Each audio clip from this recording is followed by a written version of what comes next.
हमारे साथ मंच पर समाजवादी पार्टी और इंडिया गठबंधन की प्रत्याशी श्रीमती कृष्णा देवी जी, साथ में हमारे मंच पर पार्टी के जिला अध्यक्ष मधुसूदन कुशवाहा जी, जौनपुर में समाजवादी पार्टी के प्रत्याशी और इसी जनपद के बहुत ही वरिष्ठ नेता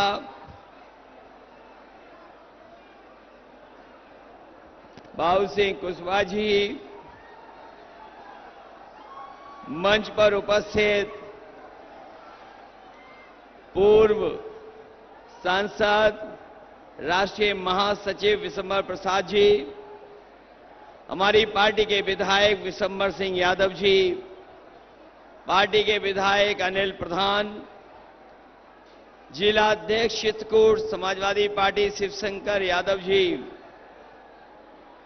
कांग्रेस पार्टी के जिला अध्यक्ष लालू दुबे जी, हनुमान दास राजपूत जी, पूर्व विधायक वीर सिंह पटेल जी, समाजवादी पार्टी से प्रत्याशी रहीं किरण वर्मा जी,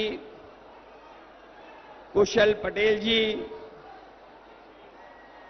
ईशान सिंह बांदा से समाजवादी पार्टी के प्रत्याशी रहे और मंच पर बहुत बड़ी संख्या में समाजवादी पार्टी के सभी हमारे नेता, संगठन के सभी पदाधिकारी जो मंच पर हैं, और मैं देख रहा हूं बहुत सारे हमारे जिम्मेदार कार्यकर्ता नेता जो इस चुनावी जनसभा में मुझे दिखाई दे रहे हैं। इस सभा में उपस्थित आदरणीय बुजुर्ग, किसान भाई, माताएं, बहनें, नौजवान साथी और पत्रकार बंधुओं, मैं सबसे पहले इस चुनावी जनसभा में उपस्थित आप सबका मैं बहुत बहुत धन्यवाद और आभार प्रकट करना चाहता हूं। जहां भीषण गर्मी में और तपती हुई दोपहरी में, जहां पंडाल में जो छाया है उसमें तो हमें आगे से लेकर के पीछे तक लोग दिखाई दे रहे हैं, वहीं पेड़ों के नीचे भी और कुछ हमारे साथी जो कर्मठ समाजवादी साथी हैं वो धूप की भी परवाह नहीं कर रहे हैं, अपने अंगोछे से धूप बचा करके इस दोपहरी में खड़े हुए हैं। ये बता रहे हैं कि इस बार बांदा, चित्रकूट और पूरे बुंदेलखंड से ऐतिहासिक परिणाम आने जा रहा है। मैं अभी कुछ दिन पहले उरई जालौन लोकसभा में वोट मांग करके आया हूं। उसके बाद हम लोगों ने इंडिया गठबंधन की रैली, जिसमें कांग्रेस पार्टी के नेता राहुल गांधी जी भी थे, वो झांसी में कार्यक्रम किया। इस बार खासकर बुंदेलखंड के लोगों ने मन बना लिया है और इस बार तो ऐसा संदेश जाने वाला है बुंदेलखंड से कि एक भी सीट बुंदेलखंड की जनता भारतीय जनता पार्टी को जीतने नहीं देगी। और बुंदेलखंड की जनता ने जितना धोखा पाया है, बुंदेलखंड की जनता के साथ जितना भारतीय जनता पार्टी के लोगों ने लूटने का काम किया है, इस बार बुंदेलखंड की जनता भारतीय जनता पार्टी के अहंकार को खंड खंड करने का काम करेंगे। मैं आज जब लखनऊ से चला हूं तो आप पार्टी के नेता और दिल्ली के मुख्यमंत्री जी के साथ हम लोगों ने प्रेस कॉन्फ्रेंस की थी और प्रेस कॉन्फ्रेंस करके ये कहा कि इस बार ये देश का जो चुनाव होने जा रहा है, ये चुनाव न केवल हमारे आपके भविष्य का चुनाव है, बल्कि आने वाली पीढ़ी के भविष्य का भी चुनाव है। और जिस तरीके से कभी समुद्र मंथन हुआ था, उसी तरीके से इस बार संविधान मंथन होने जा रहा है। ये संविधान मंथन का भी चुनाव है। एक तरफ वो लोग हैं जो संविधान की रक्षा करना चाहते हैं, संविधान को बचाना चाहते हैं। दूसरी तरफ वो ताकतें हैं जो संविधान के भक्षक बनकर के आए हैं, संविधान को हटाना चाहते हैं। लेकिन हमें भरोसा है इस गरीब जनता पर, जो लोग संविधान बदलने निकले हैं, उन सबको बदलने का काम ये जनता करेगी, बुंदेलखंड के लोग करेंगे।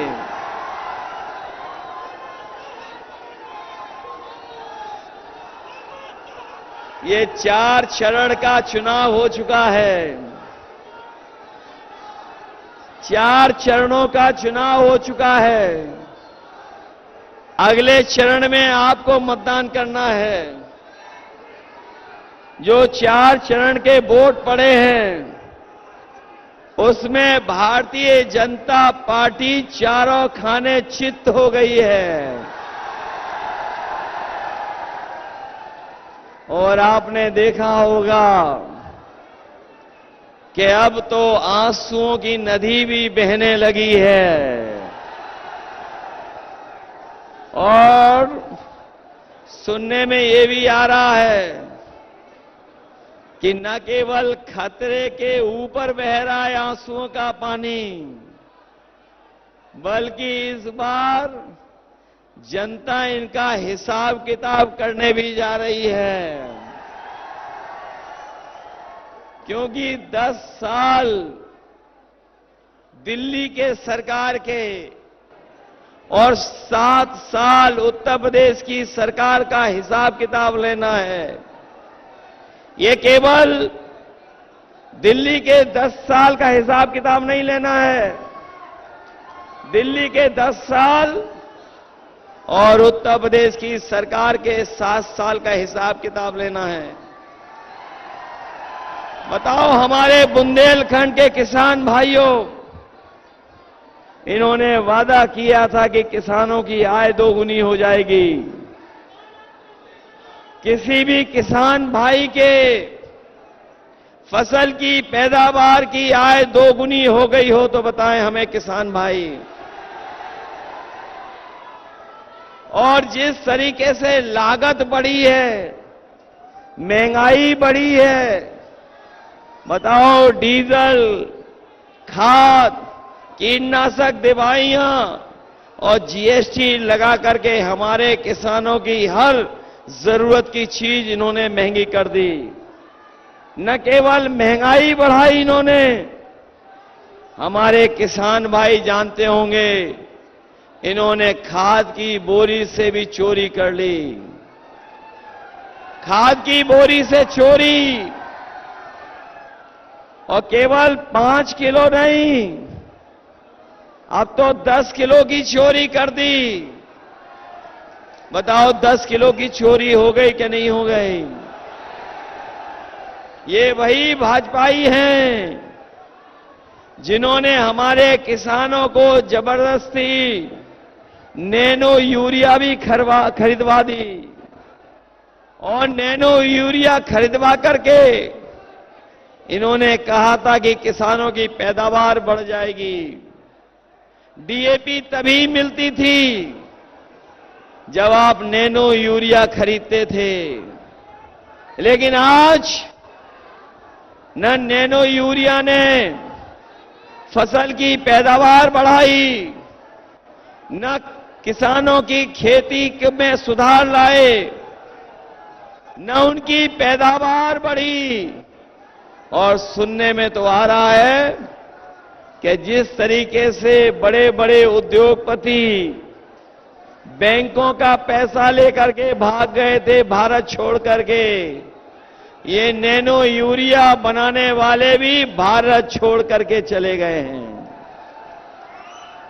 ये ऐसी सरकार है जिसने लूटने के लिए, भ्रष्टाचार कराने के लिए बाहर से, विदेश से अधिकारी बनाया था, और जब उन्होंने लूटने का रास्ता दिखा दिया भारतीय जनता पार्टी को, तो वो भारत छोड़ करके भी चले गए। लेटरल एंट्री वाले जो आईएएस बनाए थे, जहां इन्होंने किसानों के साथ धोखा किया, वहीं हमारे नौजवान जानते होंगे कि आज नौजवानों के सामने कोई नौकरी का रास्ता नहीं बचा, न रोजगार दे पा रही है। और जब कभी भी परीक्षा हुई, जब कभी नौजवान अपनी तैयारी कर करके, कोचिंग कर करके, फॉर्म भर करके परीक्षा देने गया, तो उन नौजवानों की परीक्षा भी रद्द हो गई, पेपर लीक हो गए। ये हमारे पढ़े लिखे नौजवान जिन्होंने तैयारी की होगी परीक्षा के लिए, वो जानते होंगे एक दो परीक्षा नहीं, 10 से ज्यादा परीक्षाएं इस सरकार में रद्द हो गईं। 10 परीक्षाएं रद्द हुई। अभी हाल में पुलिस की भर्ती इन्होंने की थी, 2 दिन परीक्षा कराई, और सरकार ने भरोसा दिलाया था कि ये परीक्षाएं इतनी सुरक्षित हैं, इतनी सुरक्षा और व्यवस्था बनाई है कि कोई भी पेपर लीक नहीं होगा। लेकिन जब नौजवान 2 दिन परीक्षा दे करके घर लौटे, लाखों लाख लोगों ने फॉर्म भरे थे, नौजवानों ने जब परीक्षा दे करके घर लौटे, उन्हें लगा कि अब उन्हें नौकरी मिल जाएगी, उनका भविष्य सुधर जाएगा।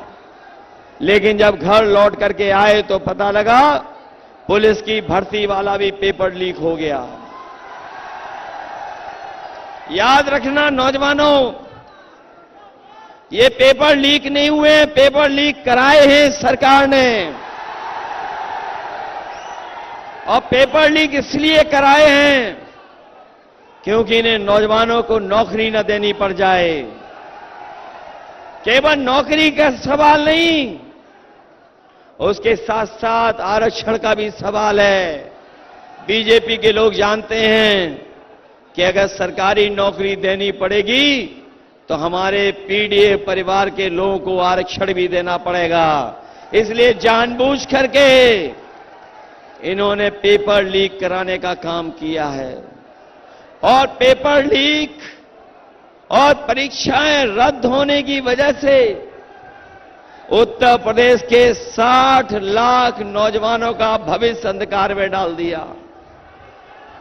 60 लाख बच्चे जो नौजवान परीक्षा देने गए थे, उनका पेपर रद्द हो गया।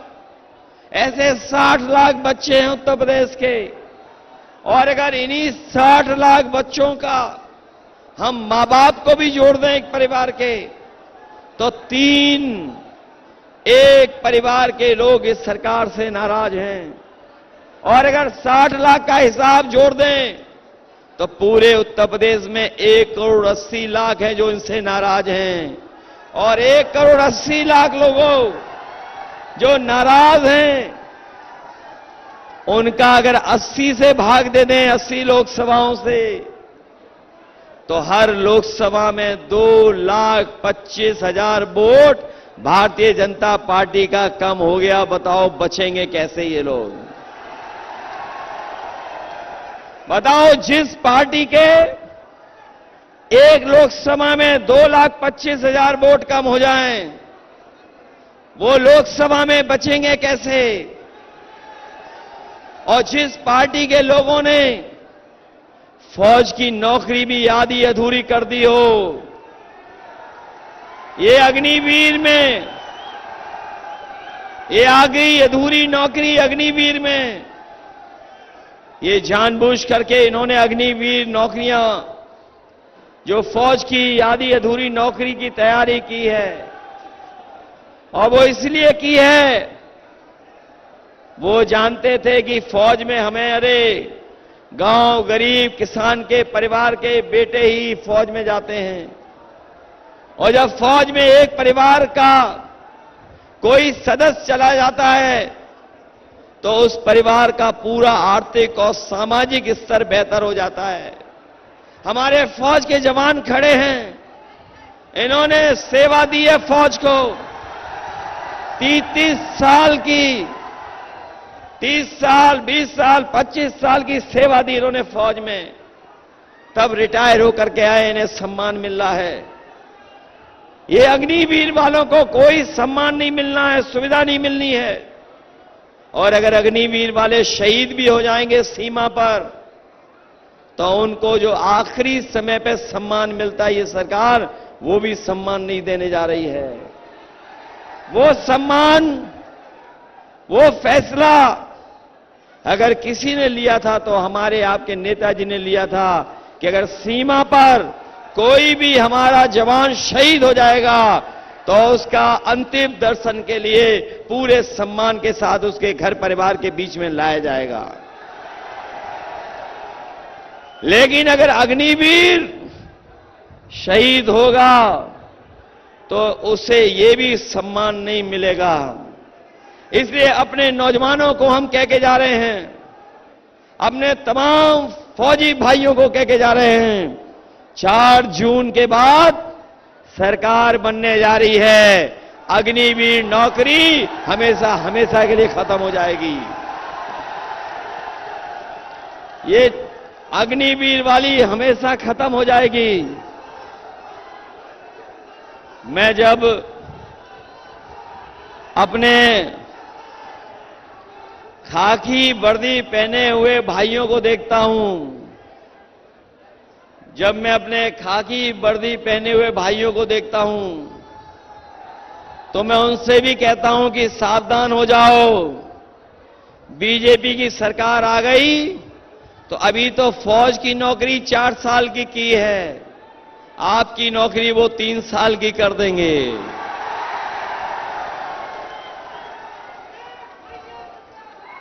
जब ये बात मैं कहता हूं तो हमारे प्रेस के साथी पूछते हैं ये कैसे संभव है, तो मैं उन्हीं से कहता हूं कि बताओ किसी को पता था कि फौज की नौकरी आधी अधूरी हो जाएगी? फौज की नौकरी में अग्निवीर वाली व्यवस्था लागू हो जाएगी? कोई नहीं जानता था। क्या कोई जानता था कि हवाई अड्डे बेच दिए जाएंगे? क्या कोई जानता था कि हवाई जहाज बेच दिए जाएंगे? कोई जानता था कि रेलवे स्टेशन बेच दिए जाएंगे? कोई जानता था कि बैंकें हमारी डुबा दी जाएंगी? कोई जानता था कि हमारे सरकार की मोबाइल कंपनियों को बेच दिया जाएगा? कोई जानता था कि जो सरकारी नौकरी हैं क्लास 4, क्लास 3 सब आउटसोर्स हो जाएंगी? अगर कोई ये बात नहीं जानता था तो याद रखना, भारतीय जनता पार्टी के लोग अभी तो फौज की नौकरी 4 साल की है, हमारी खाकी वर्दी पहनने वाले जवानों की भी नौकरी ये 3 साल की कर देंगे। इसलिए सावधान रहिए। इधर महंगाई जाने कहां पहुंचा दी बीजेपी की सरकार ने। बताओ डीजल महंगा हो गया कि नहीं हो गया? आपका हर जरूरत का सामान महंगा हो गया कि नहीं हो गया? और आपकी खाद की बोरी से चोरी हो गई कि नहीं हो गई? ये जो खाद की बोरी की चोरी है, ये बीजेपी के लोग, ये जो पार्ले जी बिस्किट पैकेट है उससे सीख के आए हैं। ये जो बोरी की चोरी है, ये पार्ले जी बिस्किट पैकेट से सीखे हैं। पुराने लोग जानते होंगे कि पहले जो पार्ले जी बिस्किट पैकेट मिलता था वो इतना बड़ा मिलता था, लेकिन जैसे जैसे महंगाई बढ़ी और उन्होंने मुनाफा अपना कम नहीं किया, मुनाफा कमाते रहे, तो बताओ पैकेट छोटा होता चला गया कि नहीं हो गया? आज बताओ कितने बिस्किट का पैकेट है? इसलिए हम आपको सावधान करने आए हैं। ये बीजेपी के लोग महंगाई बढ़ाएंगे और एक दिन ऐसा आएगा कि पार्ले जी बिस्किट का पैकेट भी हमारा एक बिस्किट वाला बन जाएगा। बताओ, मोटरसाइकिल से आए होंगे नौजवान दूर दूर से चल करके। 10 साल पहले मोटरसाइकिल की कीमत क्या थी? क्या कीमत थी मोटरसाइकिल की, बताओ? और आज मोटरसाइकिल की कीमत क्या है? बताओ, महंगाई बढ़ा दी इन्होंने कि नहीं बना दी? पहले जो बुखार की गोली होती थी पैरासिटामोल, हमारे साथियों ने बाजार से ली होगी। पहले बुखार पैरासिटामोल के, कोई बात नहीं, कोई बात नहीं, कोई बात नहीं, कोई बात नहीं, कोई बात नहीं, कोई बात नहीं, कोई बात नहीं, कोई बात नहीं, कोई बात नहीं, कोई बात नहीं। वहीं रहिए, वहीं खड़े हो जाइए, वहीं खड़े हो जाओ, कोई बात नहीं, कोई बात नहीं, कोई बात नहीं। यहां बुला देना, यहां खड़ा कर लो, यहां खड़ा कर लो, यहां खड़ा कर लो।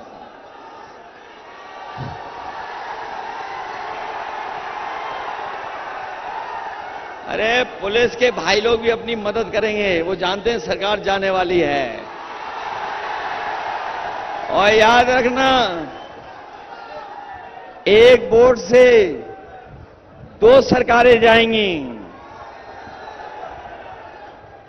एक वोट से 2 सरकारें जाएंगी।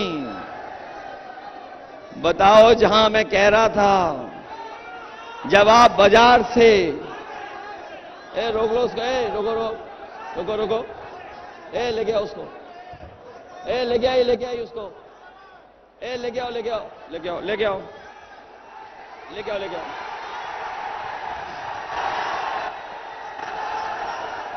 पहले याद होगा आपको, पैरासिटामोल की गोली,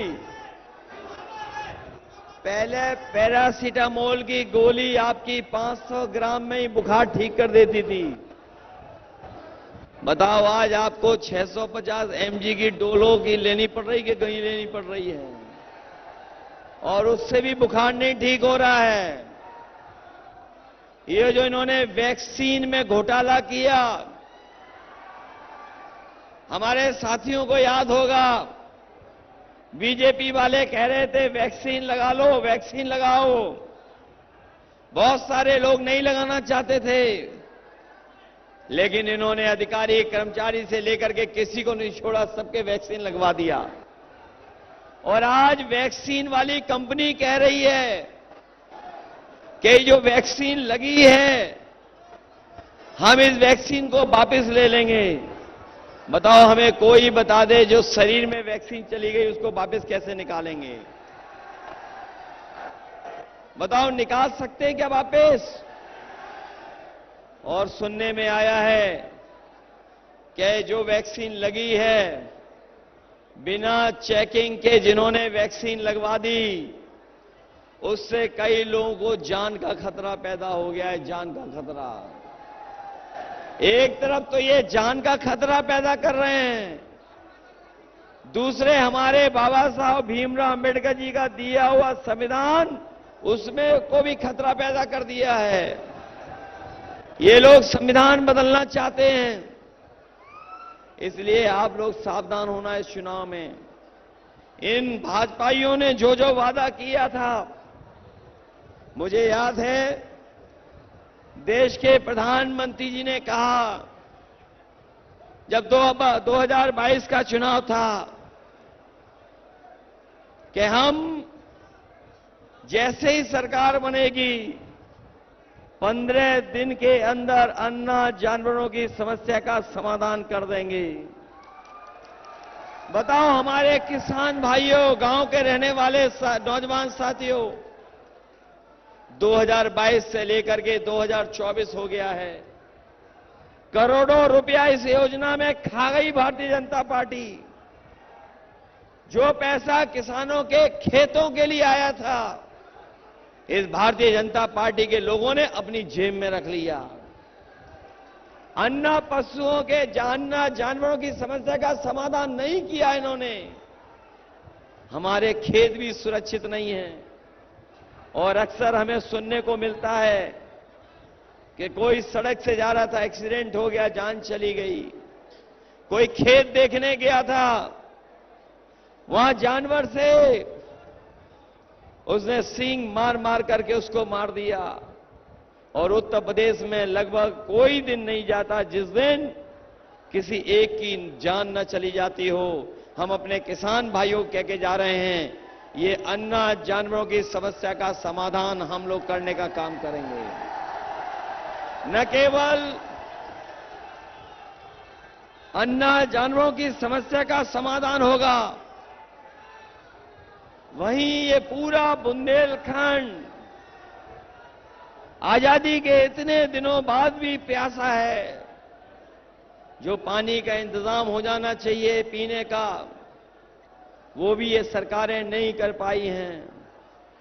घर घर नल योजना में जितना पैसा आया, अगर वो ईमानदारी से लग गया होता तो आज हमारे हर घर पानी पहुंच गया होता, खेत में भी पानी पहुंच जाता।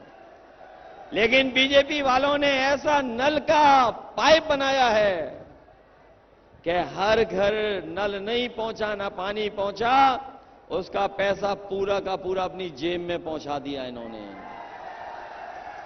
ये लोग जो कहते थे दूसरे दल वाले खनन माफिया हैं, बताओ आज सबसे बड़ा खनन माफिया कौन है? बताओ बीजेपी के लोग हैं खनन माफिया से मिले हुए कि नहीं मिले हुए? जो लोग दूसरों को बदनाम करते थे, वही सबसे बड़े खनन माफिया निकले। आज सबसे ज्यादा खनन को लेकर के लूट अगर कोई मचा रहा है तो वो भारतीय जनता पार्टी के लोग हैं। हमारे गरीबों को राशन, हमारे गरीबों को जो राशन मिलता था, वो राशन इतना बेकार दे रहे हैं कि आज गरीब नहीं खा सकता। और जब 2022 में चुनाव था, उस समय इन्होंने राशन में रिफाइंड तेल भी दिया, चना भी दिया, दाल भी दी, नमक भी दिया। बताओ आज राशन में क्या मिल रहा है आपको? बताओ गरीबों को राशन में क्या मिल रहा है? राशन नहीं दे पा रहे। इसलिए अपने बुंदेलखंड के तमाम गरीब परिवार की माताएं, बहनें और परिवारों को मैं कह के जा रहा हूं, बुंदेलखंड और खासकर बांदा और आसपास के जिले के बड़े पैमाने पर लोग पलायन कर करके रोजगार और नौकरी के लिए दूसरी जगह चले गए हैं, क्योंकि रोजगार नहीं मिला, नौकरी नहीं मिली। मैं अपने तमाम गरीब परिवारों को कह के जा रहा हूं, जो राशन है उसकी गुणवत्ता भी बेहतर करेंगे। और कल ही समाजवादी पार्टी और कांग्रेस पार्टी के राष्ट्रीय अध्यक्ष और कांग्रेस पार्टी और हमने दोनों ने मिलकर तय किया है, न केवल राशन की गुणवत्ता बेहतर करेंगे, राशन की मात्रा बढ़ाएंगे और राशन की मात्रा बढ़ाएंगे। साथ ही साथ जिस तरीके से संपन्न लोग, बड़े लोग आजकल बाजार से पैकेट का आटा खरीद रहे हैं, वो गुणवत्ता में भी बेहतर है, पौष्टिक भी है। हम अपने गरीबों को भरोसा दिला के जा रहे हैं कि समाजवादी पार्टी और इंडिया गठबंधन जब सरकार बनाएगा तो आपका राशन बढ़ा करके, राशन की गुणवत्ता बेहतर कर करके और पैकेट आटा के साथ साथ आपको डाटा फ्री देने का काम होगा। क्योंकि जितना राशन और आटा आपके जीवन के लिए जरूरी है, जितना पौष्टिक आटा आपके जीवन और स्वास्थ्य के लिए बेहतर है, उतना ही आज जीवन में आगे बढ़ने के लिए डाटा की भी जरूरी है। पहले ये जो मोबाइल कंपनियां आई थी, सब डाटा फ्री दे रहे थे, लेकिन जब सबने मोबाइल ले लिया तो बताओ डाटा में पैसा ले रहे हैं कि नहीं ले रहे हैं। इसलिए पौष्टिक आटा के साथ साथ अपने तमाम लोगों को डाटा फ्री देने का काम भी आने वाली सरकार में होगा। ये बीजेपी वाले समाजवादियों की सब योजनाओं की नकल करते हैं। हम समाजवादियों ने, याद होगा आपको, इतना बड़ा लैपटॉप दिया था, जिस घर में होगा आज भी चल रहा होगा, और उस लैपटॉप में नेताजी और हमारी फोटो आती थी जब ऑन करते थे। उसकी नकल की इन्होंने, इतना छोटा दे दिया, बीजेपी वालों ने छोटा कर दिया और इतना रद्दी दिया है कि आप उस पर उंगली घिसे रहो, वो चलता ही नहीं है। बताओ रद्दी दिया कि नहीं दिया? यही बुंदेलखंड में ये लोग कह रहे थे डिफेंस का एक्सपो बना करके कुछ डिफेंस का काम होगा। ये बीजेपी वाले कह रहे थे डिफेंस कॉरिडोर बनेगा बुंदेलखंड में। बताओ डिफेंस कॉरिडोर में कहीं कोई कारखाना लगा हो तो बता दो, बांदा में लगा हो तो बता दो, चित्रकूट में लगा हो तो बता दो। जो लोग कह रहे थे कि हम बड़ी बड़ी मिसाइल बनाएंगे, बम बनाएंगे, रॉकेट बनाएंगे, उन्होंने हमारे और आपके लिए दिवाली का सुतली बम भी नहीं बनाया। और इसलिए कारखाना नहीं लगा रहे हैं, क्योंकि वो जानते हैं कारखाना लगा देंगे तो दूसरे प्रदेशों में हमारे यहां के मजदूर कैसे जाएंगे, मजदूर जो काम करने जाते हैं वो कैसे जाएंगे। ये अपने दूसरे प्रदेशों के कारखाने चलवाने के लिए और हमारे बुंदेलखंड से पलायन कराने के लिए यहां पर कारखाना नहीं लगा रहे हैं। ये धोखा दे रहे हैं हमें और आपको, ये हमें और आपको धोखा दे रहे हैं। यहां बांदा को बहुत बदनाम किया इन्होंने। शायद इतिहास के पन्ने उठा करके देख लेना, इतना धोखा कभी नहीं मिला हुआ होगा, इतना बदनाम कभी नहीं हुआ होगा आपका शहर। और खासकर बुंदेलखंड के लोग अपने दुश्मनों को भी जानते हैं और उन दुश्मनों को पराजित करना भी जानते हैं बुंदेलखंड के हमारे लोग। ये जो मेडिकल कॉलेज बना खड़ा है,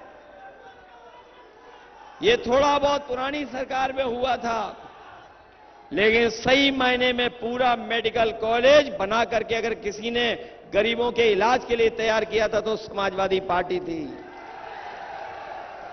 आज गरीब का इलाज नहीं हो पा रहा है, ना इलाज के लिए जो एम्बुलेंस चलाई थी वो भी खराब कर दी इन्होंने। अब एम्बुलेंस भी नहीं चल पा रही है। अगर गरीब अपने गांव में एम्बुलेंस मंगाता है तो ये एम्बुलेंस नहीं पहुंच पा रही है।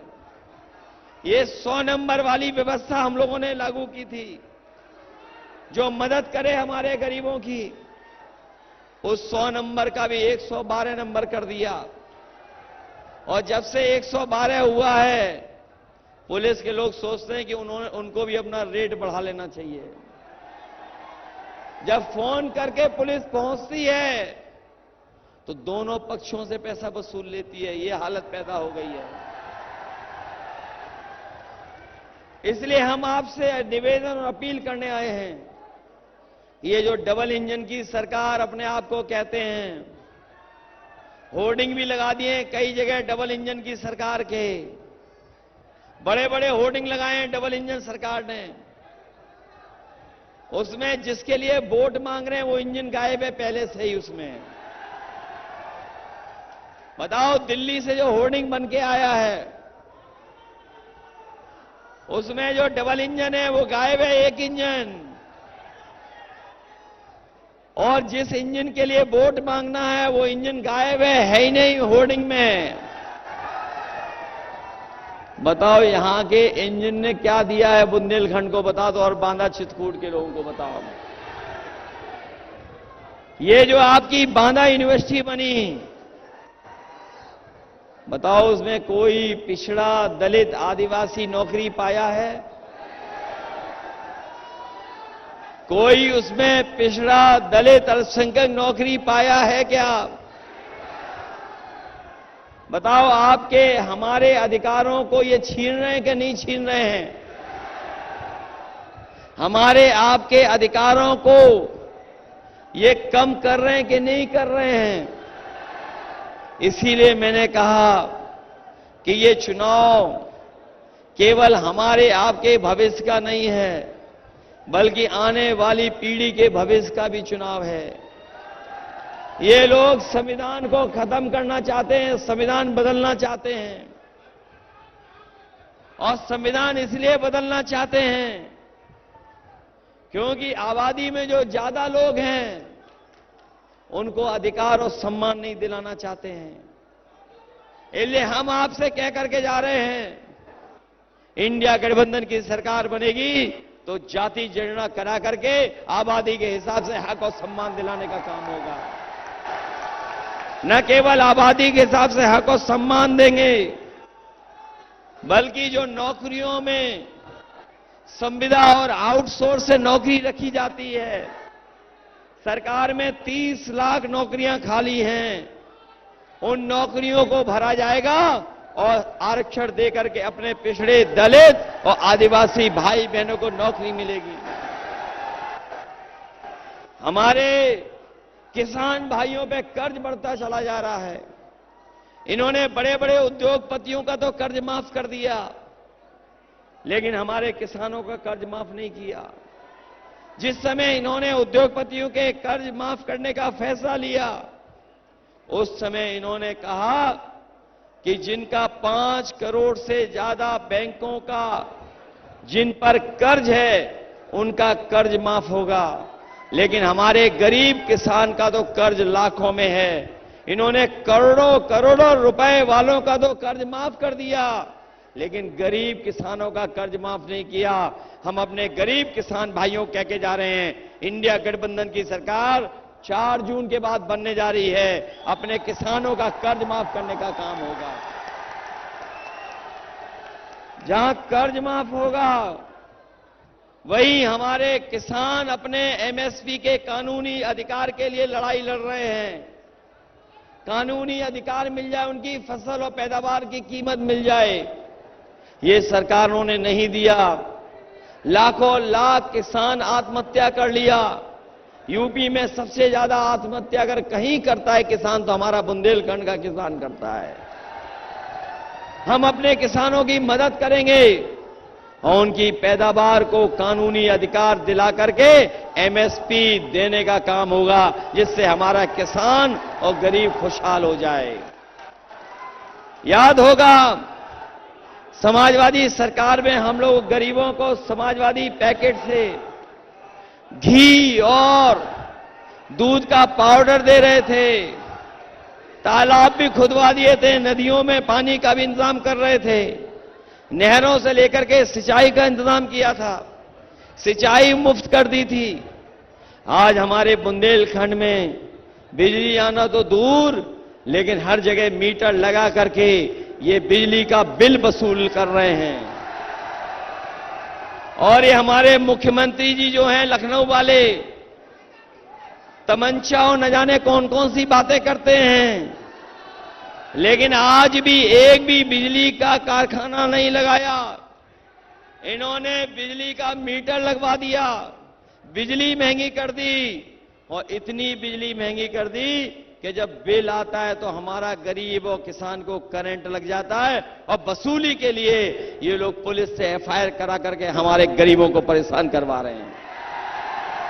सिंचाई मुफ्त होगी, सिंचाई के लिए पैसा नहीं देना पड़ेगा और इसके साथ साथ कभी समाजवादियों ने अपनी माताएं बहनें जो गरीब थी उनको समाजवादी पेंशन दिया था। इस बार यह तय किया गया है कि गरीब माताएं बहनों को लखपति बनाने का काम आने वाली सरकार में होगा। इसलिए मदद करिए, सहयोग करिए और एक एक वोट समाजवादी पार्टी को दिलवाने का काम करना। बताओ हमारी प्रत्याशी जीतेंगी कि नहीं जीतेंगी? अपने बूथ की रक्षा करोगे? ये तो बहादुर लोग हैं, ये बुंदेलखंड के बहादुर लोग हैं। अगर ये बीजेपी और पुलिस के लोग आपको रोके तो वोट डालोगे कि नहीं डालोगे? हम जानते हैं कितना भी ये रास्ता रोकेंगे, हमारा वोट डालने वाला कार्यकर्ता अपने आप रास्ता ढूंढ करके वोट डाल आएगा। संविधान बचाओगे? और हमने तो देखा है कि इधर बीजेपी और बीएसपी ने अंदर ही अंदर हाथ मिला लिया है। बताओ अंदर ही अंदर हाथ मिला लिया कि नहीं मिला लिया? हम अपने बहुजन समाज के लोगों से कहेंगे और प्रार्थना करेंगे कि ये लड़ाई है बाबा साहब भीमराव अम्बेडकर जी के संविधान बचाने की। आप अपना वोट खराब मत होने देना। एक एक वोट संविधान बचाने के लिए इंडिया गठबंधन की मदद करने का काम करना। बताओ मदद करोगे आप लोग? जब इतनी तपती हुई गर्मी में आए हो आप लोग, हमें पूरा भरोसा है कि ना केवल आपकी बांदा चित्रकूट लोकसभा बल्कि हमीरपुर महोबा में अजेंद्र राजपूत जी भी लड़ रहे हैं, उनकी भी मदद करना। मदद करोगे? और फिर जब खाली हो जाओ थोड़े बहुत तो जौनपुर में भी समाजवादी पार्टी के प्रत्याशी बाबू सिंह कुशवाहा जी लड़ रहे हैं। बताओ पार्टी ने इस बार अपने पीडीए परिवार के सबको जोड़ने का काम किया है कि नहीं किया है? ये जो परिवारवाद वाले लोग हैं जो हम पे और आप पे कभी कभी आरोप लगाते हैं, वो आरोप इसलिए लगाते हैं कि पीडीए परिवार अब बड़ा हो गया है और पीडीए परिवार इन भारतीय जनता पार्टी को हराने जा रहा है। बताओ हमारा परिवार बड़ा हो गया कि नहीं हो गया? और हिसाब किताब लगा लेना, हमारे आदिवासी भाई, पिछड़े भाई, दलित भाई सबसे ज्यादा 10 साल में हक और सम्मान अगर किसी ने छीना है तो भारतीय जनता पार्टी की सरकार ने उनके अधिकार हक छीनने का काम किया है। इसलिए सब लोग एक होकर के मदद करना। जब हवा चल रही है इंडिया के पक्ष में तो आप लोग भी पीछे मत रहना, हमारी मदद करने का काम करना। और मैं आपको याद दिला के जा रहा हूं, ये जो चुनाव जैसे आगे बढ़ रहा है, जनता का गुस्सा भारतीय जनता पार्टी के खिलाफ बढ़ता चला जा रहा है। और देख लेना आप, यही जनता का गुस्सा 7वें चरण पर भारतीय जनता पार्टी के खिलाफ 7वें आसमान में होगा। बताओ 4 चरण में इनकी भाषा बदल गई कि नहीं बदल गई? अब इन बीजेपी वालों की कोई कहानी सुनना नहीं चाहता है। बताओ इनके डायलॉग सब घिसे पिटे हैं कि नहीं है? और ये पहला दल है, पहली पार्टी है जो अपने नकारात्मक राजनीति के रास्ते में खुद ही उलझ गई है। बताओ अपने नकारात्मक राजनीति करते करते उलझ गए कि नहीं उलझ गए? इसलिए किसान भाइयों, माताओं, बहनों, नौजवान साथियों, अपने भविष्य के लिए और इस प्रदेश और देश को आगे बढ़ाने के लिए इंडिया गठबंधन और समाजवादी पार्टी की मदद कर देना। यही निवेदन, यही अपील करने आया हूं। और मैं भरोसा दिलाता हूं कि बुंदेलखंड के अपने गरीब और किसानों को अगर अलग से भी सुविधाएं देनी पड़ेंगी, अलग से भी इनकी मदद करनी पड़ेगी, तो हम लोग गरीबों की और किसानों की और खासकर अपने बुंदेलखंड के लोगों की मदद करेंगे, जिससे हमारा यहां का भी किसान, यहां का भी नौजवान बराबर खड़ा दिखाई दे। आप सबका बहुत बहुत धन्यवाद इस ऐतिहासिक कार्यक्रम के लिए, इस शानदार कार्यक्रम के लिए मैं आप सबको धन्यवाद देता हूं। जो यहां पर हैं उनका तो आभार प्रकट करता ही हूं, लेकिन पंडाल के बाहर भी जो इस दोपहरी में और तपती हुई गर्मी में जो आए थे और सफल बनाया, उनका बहुत बहुत धन्यवाद और बहुत बहुत बधाई आपको।